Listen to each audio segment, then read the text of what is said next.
Dear learners, a warm welcome in NCERT English Grammar for one to all। आज हम बात करेंगे exclamatory and optative sentences के बारे में। मैंने प्रीवियस वीडियो में आपसे चर्चा करी थी assertive sentences, interrogative sentences and imperative sentences के बारे में। डियर, अगर आपने हमारी प्रीवियस वीडियो वॉच नहीं की है तो प्लेलिस्ट में जा कर के आप सर्च कीजिए और उसको देखिए।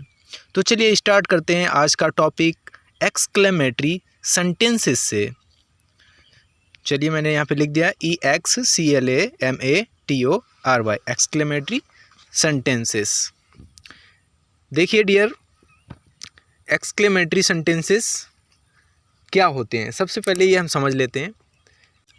ऐसे सेंटेंसेस जिसमें हृदय से उत्पन्न होने वाली आकस्मिक भावनाओं का बोध हो, उन सेंटेंसेस को हम एक्सक्लेमेटरी सेंटेंसेस कहते हैं या विस्मयादिबोधक वाक्य कहते हैं। जो हृदय से अचानक से उत्पन्न होने वाले जो भाव आते हैं, वो जो भाव आते हैं वो एक्सक्लेमेटरी सेंटेंसेस में उनको रखा गया है, उनको जगह दी गई है।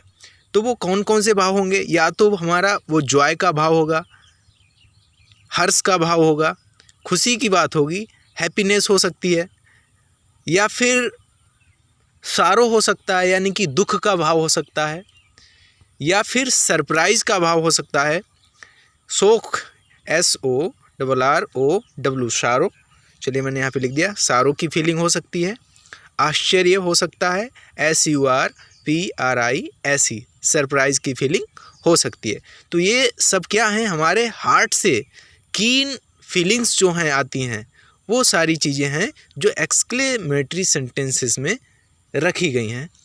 तो जिस सेंटेंस में हमको हैप्पीनेस, सारो, सरप्राइज जैसी कीन हार्ट ओरिजिनेटेड फीलिंग्स देखने को मिलती हैं, हम उनको एक्सक्लेमेटरी सेंटेंसेस में रखते हैं। क्लियर हुआ? आई रिपीटेड, हमारे हृदय से उत्पन्न होने वाली आकस्मिक भावनाएं यानी हार्ट ओरिजिनेटेड कीन फीलिंग्स, जो तीव्र भावनाएं आती हैं, अचानक से जो आ जाती हैं, खुशी का भाव हो सकता है, दुख का भाव हो सकता है, या फिर सरप्राइज यानी कि आश्चर्य का भाव हो सकता है। तो ये इस प्रकार के सेंटेंसेस को हम एक्सक्लेमेटरी सेंटेंसेस कहते हैं। यानी कि हृदय से उत्पन्न होने वाली जो भावनाएं हैं, फीलिंग्स हैं, उनको हम एक्सक्लेमेटरी सेंटेंसेस के माध्यम से शो करते हैं। Is it clear now? Okay. और डियर, इस प्रकार के जो सेंटेंसेस होंगे उसमें आपको लास्ट में जो साइन देखने को मिलेगा वो एक्सक्लेमेटरी साइन देखने को मिलेगा। चलिए, अब हम समझ लेते हैं कि एक्सक्लेमेटरी सेंटेंसेस की कौन कौन सी विशेषताएं होती हैं, कौन कौन सी कैरेक्टरिस्टिक्स होती हैं। चलिए, मैं इसको रफ कर देता हूँ। आप पेन पेपर लेकर बैठें और इसको नोट करते जाइएगा ताकि आप रिवाइज़ करें, अपनी बुक से पढ़ें, आपको बाद में स्टडी करने में आसानी हो जाए। तो चलिए, मैंने इसको रफ कर दिया है। अब हम बात करेंगे एक्सक्लेमेटरी सेंटेंसेस की जो मेन कैरेक्टरिस्टिक्स होती हैं, मेन फीचर्स होते हैं, उनके बारे में। देखिए, सबसे पहला फीचर जो एक्सक्लेमेटरी सेंटेंसेस का होता है ये है कि एक्सक्लेमेटरी सेंटेंसेस का फॉर्मेशन विदाउट वर्ब भी पॉसिबल है। आई रिपीट कि एक्सक्लेमेटरी सेंटेंसेस जो हैं वो वर्ब के बिना भी बन सकते हैं या उनका निर्माण किया जा सकता है। तो चलिए, इसको मैं एक एग्जाम्पल के थ्रू आपको समझाने की कोशिश करता हूँ। मैंने यहाँ पे लिख दिया WHAT WHAT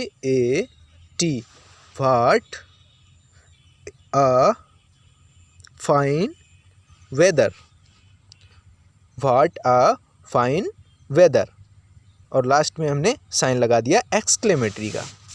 तो देखिए, इसमें आपको मेन वर्ब कहीं देखने को नहीं मिल रही है, लेकिन ये क्या है, ये एक्सक्लेमेटरी सेंटेंस है। अब इसकी शुरुआत व्हाट से हो रही है। यहाँ पे व्हाट का मीन्स क्या नहीं है, क्वेश्चन नहीं पूछ रहा है, वो कह रहा है व्हाट अ फाइन वेदर, कितना सुहावना मौसम है, कितना सुहावना है यानी कि बहुत सुहावना है। उसके अंदर से एक फीलिंग आई, ठीक है। तो इसमें वर्ब नहीं है, फिर भी सेंटेंस का फॉर्मेशन हो रहा है और जिस सेंटेंस का फॉर्मेशन हुआ वो एक्सक्लेमेटरी सेंटेंस है। तो ये पहली कैरेक्टरिस्टिक्स हो गई। इसकी दूसरी जो कैरेक्टरिस्टिक है, इसका सेकंड पॉइंट जो है वो ये है कि इसमें एक्सक्लेमेटरी वर्ड्स पाए जाएंगे, जैसे कि alas, ALAS, alas, hurray, HURRAH, hurray, AHOHO, ETC, इस तरीके के वर्ड्स आपको देखने को मिलेंगे। अगर हैप्पीनेस यानी कि जॉय का भाव होगा तो हुर्रे, ठीक है, सारो का फीलिंग होगी तो अलास, इस तरीके के वर्ड्स आपको इन सेंटेंसेस में देखने को मिल जाएंगे। तो अगर इस तरीके के वर्ड्स आपको देखने को आते हैं या इस सेंटेंस में मिलते हैं तो आप तुरंत पहचान लीजिएगा कि यह एक्सक्लेमेटरी सेंटेंस ही है। चलिए डियर लर्नर्स, इसको मैं एक एग्जांपल के थ्रू आपको समझाता हूँ। चलिए मैंने यहाँ पे लिख दिया hurray, HURRAH, hurray, we won, WON, won the match, hurray, we won the match, ठीक है। हुर्रे, हुर्रे का क्या मतलब है? अरे वाह, हम मैच जीत गए, ठीक है। दूसरा मैंने लिख दिया अलास, ALAS, अलास, आई ruined, मैं बर्बाद हो गया, या हाय मैं बर्बाद हो गया। तो इस तरीके के जो सेंटेंसेस हैं इसमें आपको दोनों वर्ड्स देखने को मिल रहे हैं, हुर्रे और अलास। ये क्या है? एक्सक्लेमेटरी वर्ड्स हैं जिसके थ्रू आप ये पहचान सकते हैं, रिकॉग्नाइज कर सकते हैं कि ये हमारा एक्सक्लेमेटरी सेंटेंस है। Is it clear? Okay, I hope आपको समझ में आ चुका होगा। देखिए हुर्रे वर्ड जो है यहाँ पे हैप्पीनेस को शो कर रहा है, खुशी को जाहिर कर रहा है। Hurray, we won the match, हम मैच जीत गए, ठीक है। अलास, आई ruined, ये शारो यानी कि दुख को व्यक्त कर रहा है। तो इस तरीके के आप और भी एग्जाम्पल्स अपनी कॉपी में लिख सकते हैं, किसी बुक से ढूंढ सकते हैं। इसके बाद मैं इसको चलिए रफ कर देता हूँ। देखिए इस तरीके के जो सेंटेंसेस होते हैं कभी कभी हमको उसमें क्वेश्चन वर्ड भी देखने को मिलता है, जैसे व्हाट एंड हाउ, ये वर्ड्स भी हमको देखने को मिलते हैं। लेकिन यहाँ पर ये वर्ड्स क्वेश्चन का वर्क नहीं करते हैं डियर। ये यहाँ पे इनका जो भाव होता है, इनकी जो फीलिंग होती है, इसका मतलब होता है वेरी या मच। तो चलिए इसको एक एग्जांपल के थ्रू हम समझते हैं। जैसे मैंने यहाँ पे लिख दिया what, WHAT, what a dark night, what a dark night it is, ठीक है। और लास्ट में मैंने एक्सक्लेमेटरी साइन लगा दिया। और दूसरा एग्जांपल मैं लिख देता हूँ, how run fast you are, how run fast you are,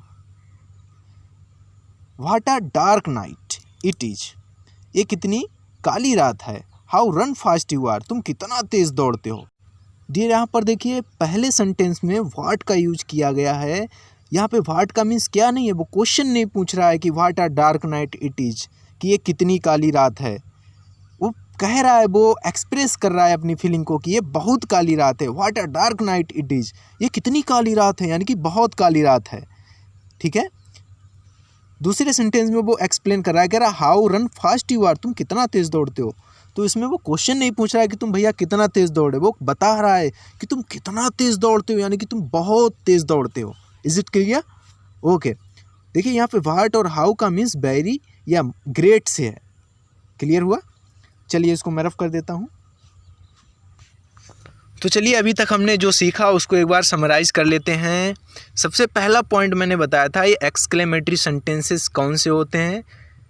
exclamatory sentences वे होते हैं जिनके माध्यम से हम हृदय से उत्पन्न होने वाली अचानक से भावनाओं को व्यक्त करते हैं। वो भावनाएं हमारी फीलिंग्स कौन सी होंगी, या तो जॉय हो सकता है, सारो हो सकता है, या सरप्राइज हो सकता है, ठीक है। सेकेंड पॉइंट हमारा जो है वो मैंने आपको बताया था कि इस तरीके के एक्सक्लेमेटरी सेंटेंसेस में एक्सक्लेमेटरी साइन का यूज किया जाएगा, यानी कि एक सीधा डंडा और उसके नीचे पॉइंट।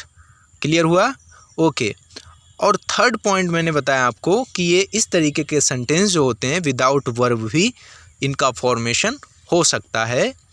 और चौथा पॉइंट जो हमारा है वो ये है कि इसमें कुछ ऐसे वर्ड्स आपको देखने को मिलेंगे जैसे कि अलास, हुर्रे, आहा या ओह, जिससे आप क्लियर कर सकते हैं कि ये हमारा एक्सक्लेमेटरी सेंटेंस है। इस तरीके के वर्ड्स आपको असर्टिव में भी नहीं मिलेंगे, इंट्रोगेटिव में भी नहीं मिलेंगे, ठीक है, इंपरेटिव में भी नहीं मिलेंगे। सिर्फ और सिर्फ ये आपको देखने को किस में मिलेंगे, एक्सक्लेमेटरी सेंटेंस में ही मिलेंगे। ठीक है, क्लियर हुआ? आई होप आपको एक्सक्लेमेटरी सेंटेंस अब समझ में आ चुका होगा।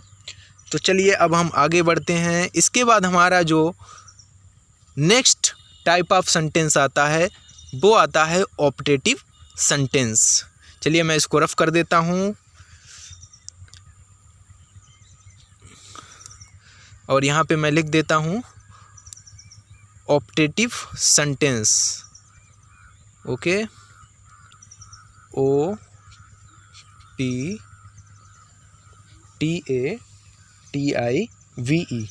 Optative sentence, SENTENCE।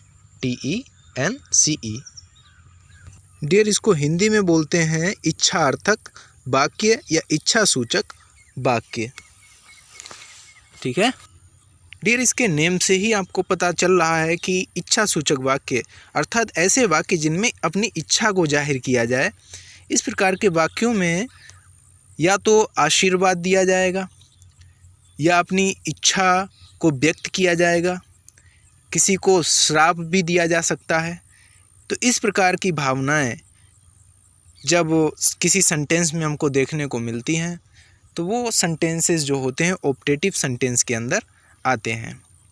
या भगवान से प्रार्थना की जाए तो इसको भी इच्छा सूचक वाक्य के अंतर्गत ही देखा जा सकता है। यानी कि हम कह सकते हैं इस प्रकार के जो वाक्य होते हैं, इस प्रकार के जो सेंटेंसेस होते हैं उसमें ब्लेसिंग्स या विशेस दी जाती हैं। ठीक है, तो चाहे तो आप इसको नोट कर सकते हैं। चलिए मैं इसको अब रफ कर देता हूँ। अब इसको हम एक एग्जाम्पल के थ्रू समझते हैं। चलिए मैंने इसको रफ कर दिया। चलिए मैं यहाँ पे एक एग्जाम्पल लिख देता हूँ। May you live long. ठीक है, may you live long, MAY, may live, LIVE, live, long, LONG, long, may you live long, यानी कि आप चिरायु हों, यानी कि आपकी लंबी उम्र हो। कहने का भाव यही है, मे यू लिव लॉन्ग, आप चिरायु हों या आपकी लंबी उम्र हो। तो इस प्रकार के वाक्यों में क्या है, इच्छा व्यक्त की जा रही है, आप चिरायु हों। ठीक है, तो ये जो सेंटेंस है वो ऑप्टेटिव सेंटेंस के अंतर्गत ही आता है। दूसरा एग्जाम्पल लिख देते हैं। God, GOD, God, bless, BLESS, bless. चलिए स्पेलिंग मिस्टेक हो गई थोड़ी, फिर से लिख देते हैं हम। God bless you. ठीक है, तो इस प्रकार के सेंटेंसेस में हमको किसी इच्छा, कामना या अभिशाप आदि का भाव देखने को मिलता है, जिसमें किसी को के प्रति इच्छा जाहिर की जाए, किसी के लिए भगवान से प्रार्थना की जाए या फिर जो है किसी को बधाई दी जाए। इस प्रकार के जो सेंटेंसेस होते हैं उनको ऑप्टेटिव सेंटेंस में रखा गया है। तो मैं आशा करता हूँ डियर लर्नर्स आपको यहाँ तक सारा क्लियर हो चुका होगा। अब इसके बाद एक टेस्ट रखा जाएगा। नेक्स्ट वीडियो में मैं आपके लिए कुछ क्वेश्चंस लेके आऊँगा। जो वीडियोस हमने प्रीवियस बनाई हैं उसमें हमने टाइप्स ऑफ सेंटेंस के बारे में बात करी थी। ये जो क्वेश्चंस होंगे वो इन्हीं वीडियोज़, इन्हीं टॉपिक से जुड़े हुए होंगे।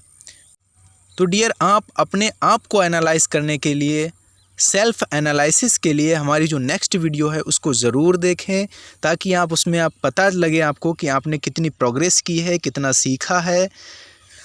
और हमेशा की तरह मैं आज आपसे फिर से ये रिक्वेस्ट करूँगा कि अगर आप हमारे चैनल पर नए हैं तो चैनल को सब्सक्राइब ज़रूर कर लीजिए और इस वीडियो को ज़्यादा से ज़्यादा लोगों तक शेयर करें, ज़्यादा से ज़्यादा स्टूडेंट्स तक, अपने रिलेटिव्स तक, फ्रेंड्स तक शेयर करें, ताकि वो भी इसका प्रॉफिट उठा सकें।